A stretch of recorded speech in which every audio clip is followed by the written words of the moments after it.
زندگیوں کی اعتبار کیسے بدل گئے تھے. بات وہ آپ نے ہزاروں ہزار مرتبہ سنی ہوگی، مگر آج ڈیرہ غازی خان کی سرزمین میں میں ایک اس حدیث مبارکہ کی روشنی میں ایک بڑی تاریخی بات کہہ کے جانا چاہتا ہوں، اس لیے بات کو بڑی توجہ سے سنیں. بخاری شریف کی حدیث مبارکہ ہے اور امام بخاری رحمۃ اللہ تعالی علیہ نے ایک آدھ مرتبہ نہیں کئی مرتبہ اس حدیث کو روایت کیا ہے. جسٹ اس کا خلاصہ اور اس کی وضاحت میں بھی نہیں جاؤں گا، حالانکہ مجھے معلوم ہے اور آپ نے سن رکھا ہوگا وقت کے مجدد حضور شیخ الاسلام ڈاکٹر محمد طاہر القادری مدعی اللہ العالی، آپ نے اس حدیث مبارکہ کی شرح میں بڑے ایمان افروز نکات بیان کیے. ان کی تفصیل میں بھی نہیں جانا چاہ رہا، بس ایک موضوع سے ریلیونٹ بات کی طرف آپ کو لانا مقصود ہے، کیونکہ آگے اس سے زیادہ اہم باتیں آ جاؤ اور آنے والی ہیں جو آپ سے کرنا ضروری ہیں اور موضوع کا تقاضا ہے. ہوا یوں کہ کسی قبیلے میں کوئی جھگڑا ہو گیا، ہمارے آقا ان کا فیصلہ کرنے کے لیے تشریف لے گئے. واپسی میں تاخیر ہو گئی، پیچھے نماز کا وقت تھا اور صحابہ کرام انتظار میں ہیں کہ کب آقا پلٹ کر آئیں تو ہم بھی باجماعت آقا کے پیچھے نماز ادا کریں. انتظار کرتے رہے، جب تاخیر زیادہ ہو گئی اور قریب تھا کہ مزید انتظار کرتے تو نماز قضا ہو جاتی. ایسے میں سیدنا بلال رضی اللہ تعالیٰ عنہ اٹھے اور سیدنا صدیق اکبر رضی اللہ تعالیٰ عنہ کی خدمت میں حاضر ہوئے اور عرض کرنے لگے کہ ابو بکر آپ امامت کے مصلی پر کھڑے ہوں تاکہ ہم بر وقت باجماعت نماز ادا کر سکیں. اب اقامت کہی جا چکی تھی، جماعت کھڑی ہو چکی تھی، صحابہ کرام صف در صف ابو بکر کی ابتدا میں نماز ادا کر رہے تھے کہ ایسے میں ہمارے آقا واپس مسجد نبوی میں تشریف لیا. آپ نے دیکھا کہ میرے غلام ابو بکر کی ابتدا میں نماز ادا کر رہے تھے. اب چاہیے تو یہ تھا کہ جب جماعت کھڑی ہو چکی تھی، نماز ہو رہی تھی، جب جماعت کھڑی ہو جائے اور کوئی لیٹ آئے تو کسی کو صفیں چیر کر آگے جانے کی اجازت، اب جہاں جگہ ہوگی وہیں کھڑا ہونا پڑے گا. کوئی بھی آ جائے، کسی کا والد آ جائے، استاد آ جائے، کوئی وقت کا وزیر اعظم آ جائے، گاؤں کا نمبردار اور چودھری آ جائے، پیر و مرشدی کیوں نہ آ جائے، جماعت کھڑی ہو جائے تو اب کسی کو آگے جانے کی اجازت نہیں ہے، جہاں جگہ وہیں کھڑا ہونا پڑے گا. مگر حاضرین مکرم ہمارے آقا پیچھے کھڑے نہیں ہوئے. میرے آقا نے صفیں چیر کر پہلی صف تک جانے کے لیے آگے چلنا شروع کر دیا.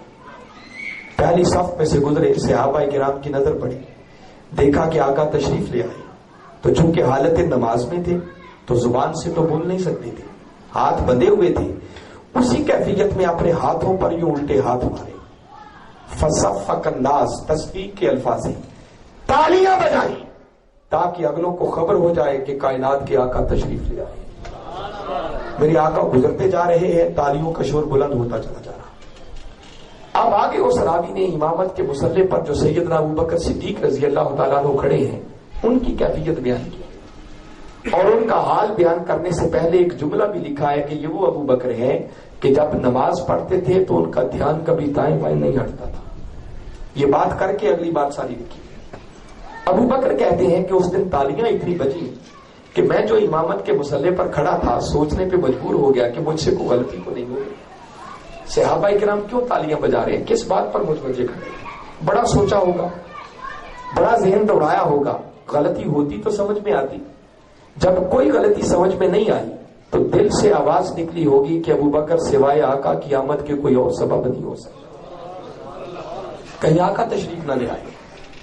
اب آگے حدیث مبارکہ کو جا کے پڑھ لیجئے. ادھر دل میں خیال گزرا، ابو بکر نے امامت کے مصلی پر کھڑے کھڑے یوں چہرہ پلٹ کر دیکھا کہ کہیں آقا تو نہیں تشریف لے آئے. جیسے ہی دیکھا تو ہمارے آقا پہلی صف تک تشریف لا چکے تھے. جیسے ہی ابو بکر نے آقا کو پہلی صف میں موجود پایا، ابو بکر پچھلے قدموں واپس رکھنے لگے، مصلی چھوڑنے لگے. میرے آقا نے دیکھا کہ ابو بکر مصلی چھوڑ رہے.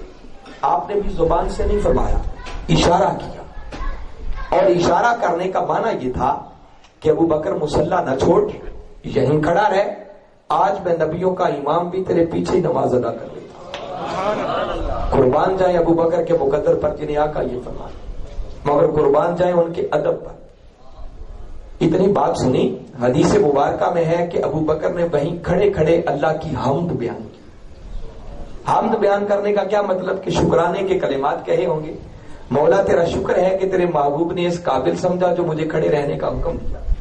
مگر اتنی بات کر کے کھڑے پھر بھی نہیں ہوئے، مصلی چھوڑ دیا. ابو بکر پچھلی صف میں آ گئے، ہمارے آقا امامت کے مصلی پر چلے گئے، جماعت کرائی، نماز پڑھائی۔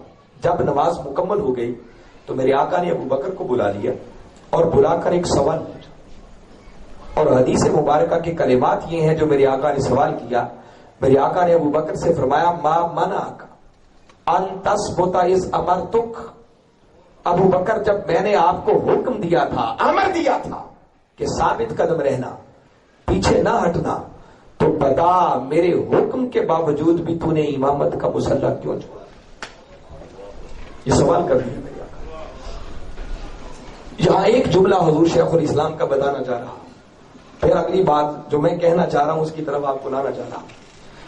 حضور شیخ الاسلام نے اس حدیث مبارکہ کی شرح کرتے ہوئے اس مقام پر جو ایک خاص بات کی طرف متوجہ کیا، آپ فرماتے ہیں کہ لوگوں سوچنے کی بات ہے کہ ہمارے آقا جو ابو بکر سے پوچھ رہے ہیں کہ ابو بکر بتا میرے حکم کے باوجود بھی تو نے مسلح کیوں چھوڑا؟ تو کیا آقا کو خبر نہیں تھی کہ ابو بکر نے مسلح کیوں چھوڑا؟ کیا خیال ہے، پتا ہوگا یا نہیں؟ ایمان ہے نا ہمارا، پتا تھا، اور یہ علم غیب کا مسئلہ بھی نہیں ہے۔ گو وہ کائنات کے ذرے ذرے کی خبر رکھتے ہیں، مگر یہ تو کامن سینس کی بات ہے۔ آج 14 صدیاں بیت گئی، خالی حدیث مبارکہ پڑھے تو بات سمجھ آ جاتی ہے کہ ابو بکر نے مسلح چھوڑا تھا تو آقا کے ادب کی وجہ سے چھوڑا تھا۔ تو معاذ اللہ کیا آقا کو اتنی سمجھ بھی نہیں تھی؟ کیوں پوچھا؟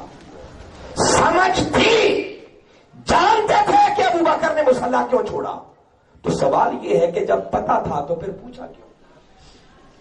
اس پر وقت کے مجدد حضور شیخ الاسلام نے شرح کرتے ہوئے فرمایا کہ لوگوں اس کی وجہ ہزاروں، مگر ایک وجہ جس کو کوئی نظر انداز نہیں کر سکتا وہ یہ سمجھ میں آتی ہے کہ آقا نے پوچھا اس لیے تھا کہ آپ جانتے تھے کہ جب ابو بکر سے یہ سوال کروں گا تو ابو بکر کوئی جواب تو دے گا نا، اور پھر ابو بکر جو جواب دے گا ان کا وہ جواب قیامت تک فضاؤں میں گونجتا رہے گا۔ اور ہمارے آقا ابو بکر کے لہجے میں قیامت تک آنے والی انسانیت کو سنوانا چاہ رہے ہیں کہ لوگوں سنو، ابو بکر کے عقیدے میں بارگاہ مصطفیٰ کا ادب کیا ہے، یہ سنوانا مقصد تھا۔ اب سنو پھر ابو بکر نے کیا جواب۔ جب سوال کیا کہ ابو بکر تو نے میرے حکم کے باوجود بھی مسلح کیوں چھوڑا، تو قربان جائے اس پروانہ چراغ مصطفی کے جواب پر رقت کے ساتھ رو کے قدموں سے لپٹ کے عرض کرتے ہیں ما کانا لابن ابی قحافہ ان یصلی وبین یدی رسول اللہ، عرض کرتے ہیں آقا آپ کا حکم سارا کھوبر، لیکن ابو قحافہ کے بچڑے ابو بکر کی مجال کہاں کہ حضور پیچھے کھڑے ہوں اور وہ آگے کھڑا ہو جائے۔ یہ جواب دیا ہے اس پروانہ چراغ مصطفی۔ حدیث مبارکہ کے مضمون کو یہی روک رہا ہوں، جس کی خاطر میں نے یہ اتنی طویل مضمون خلاصتاً آپ کو سنایا۔ اب ذرا بڑی من کے کانوں سے میری اس بات کو سنیں، جو میں نے کہا نا آج ایک بڑی تاریخی بات کر کے جانا چاہ رہا، کوئی لگی لپٹی بات نہیں، میں چاہتا ہوں بڑی دو ٹوک طریقے سے آج بات آپ تک وہ پہنچا دوں۔ حاضرین مکرم ایک لمحے کے لیے ذرا سوچیں اور غور کریں کہ ابو بکر جو نماز پڑھ رہے تھے، بلکہ پڑھ ہی نہیں رہے پڑھا رہے تھے، ذرا سوچیں وہ کس کی عبادت تھی؟ جی کس کی عبادت تھی؟ کوئی ہے شک والی بات؟ اور ابو بکر نے نماز جیسی اللہ کی عبادت کس کی خاطر چھوڑی؟ میں بڑی واضح بات کرنا چاہ رہا ہوں، کوئی لگی لپٹی بات نہیں۔ دیکھیں نا جب آقا نے سوال پوچھا کہ ابو بکر میرے حکم کے باوجود مسلح کیوں چھوڑا، تو ابو بکر نے کیا جواب دیا کہ آقا میری کیا مجال کہ آپ پیچھے کھڑے ہوں اور میں آگے کھڑا ہو جاؤں۔ جواب تو یہی دیا ہے نا۔ تو اس کا جواب سوائے اس کے کچھ نہیں ہے کہ ابو بکر نے نماز جیسی اللہ کی عبادت کو بارگاہ مصطفیٰ کے ادب کی خاطر چھوڑ دی۔ تو یہی بات ہے۔ اب دیکھیں دو چیزیں ہیں، ارے ایک طرف نماز جیسی اللہ کی عبادت ہے اور دوسری طرف بارگاہ مصطفیٰ کا ادب ہے۔ اب دونوں میں سے ایک کام ہو سکتا ہے، دونوں نہیں ہو سکتے۔ اگر اللہ کی نماز کو عبادت کو جاری رکھیں تو بارگاہ مصطفیٰ کا ادب جاتا ہے، اگر ادب کریں تو نماز جیسی اللہ کی عبادت جاتی ہے۔ اب دونوں میں سے ایک کا انتخاب کرنا ہے، یا عبادت کر لیں یا رسول کا ادب کر لیں، مگر قربان جائے ابو بکر کے انتخاب پر۔ ارے ابو بکر نے نماز جیسی اللہ کی عبادت کو بارگاہ مصطفیٰ کے ادب پہ قربان کر دیا۔ بھائی کوئی دوسری رائے تو نہیں نا اس میں؟ کسی کے ذہن میں کوئی فتویٰ آ رہا ہو تو میں سننے کے لیے تیار ہوں۔ اب اگر کسی کے ذہن میں خیال آئے کہ ابو بکر نے نماز جیسی اللہ کی عبادت کو بارگاہ مصطفیٰ کے ادب کی خاطر کیوں چھوڑا؟ ادھر اللہ کی عبادت تھی، ادھر اللہ کے رسول کا ادب ہے، وہ خالق ہے، حضور اس کی مخلوق ہے۔ کیا مخلوق کے ادب کی خاطر ابو بکر نے خدا کی عبادت کو چھوڑ دیا؟ کیوں چھوڑا؟ اگر یہ سوال ذہن میں آئے تو دوستو سن لو، ابو بکر نے نماز جیسی عبادت کو آقا کی بارگاہ کے ادب پر اس لیے قربان کر دیا تھا کہ ابو بکر اس راز کو جانتے تھے کہ نماز عمل ہے اور بارگاہ مصطفیٰ کا ادب یہ ایمان ہے۔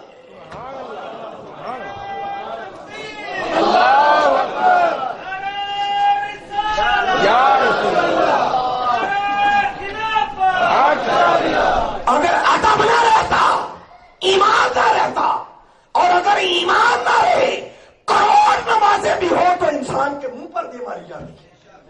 ابو بکر نے ادب کر کے ایمان کو بچایا کہ نمازیں زندگی میں بعد میں بھی کروڑ پڑھی جا سکتی ہیں۔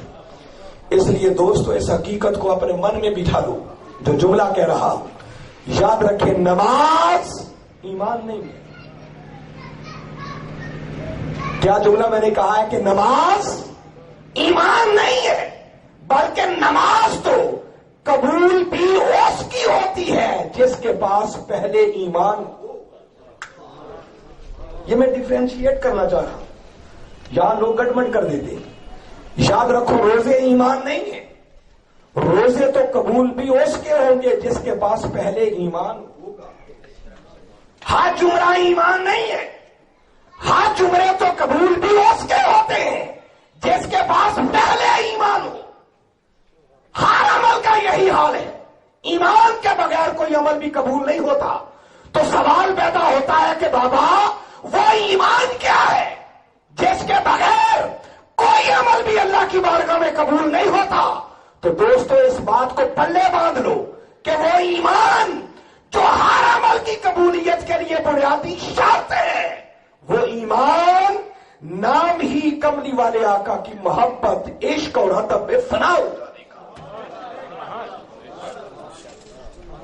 یہ کیفیت ہے تو ایمان ہے، اور اگر ایمان نہیں ہے تو یاد رکھو اعمال کے پہاڑ بھی ہوں تو سارے رد کر دیے جائیں گے۔ انتہبط اعمالکم، قرآن کے یہ کلمات بول بول کر آواز دے رہے ہیں کہ لوگوں زندگی بھر اعمال کے اگر پہاڑ بھی ہوئے اور ایک مرتبہ بارگاہ مصطفیٰ کی بے ادبی ہو گئی تو سارے ہی اعمال پر پانی پھر گئے۔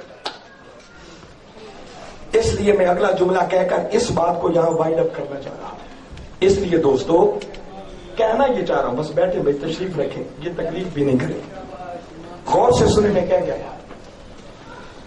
کہنا یہ چاہ رہا ہوں کہ دوستو یہ جو زندگی بھر ہم ٹوٹی پھوٹی محنت کرتے ہیں، نمازیں پڑھتے ہیں، روزے رکھتے ہیں، حج عمرے کرتے ہیں، واضح تبلیغیں کرتے ہیں،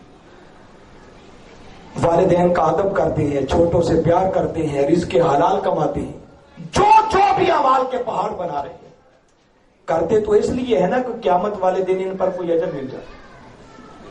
اگر چاہتے ہو کہ یہ ٹوٹی پھوٹی محنت، عبادت، ریاضت قبول ہو جائے، اس پر کوئی اجر مل جائے، قیامت والے دن ان کا کوئی مول پڑ جائے، تو دوستو قیامت والے دن ان اعمال پر اجر اس خوش نصیب کو ملے گا جس کے دل میں پہلے کملی والے آقا کی محبت، عشق اور ادب ہو۔ اگر اس آقا کی محبت، عشق اور ادب نہیں ہے تو خدا کی قسم زندگی بھر کے سارے اعمال اس شخص کے منہ پر دے مارے۔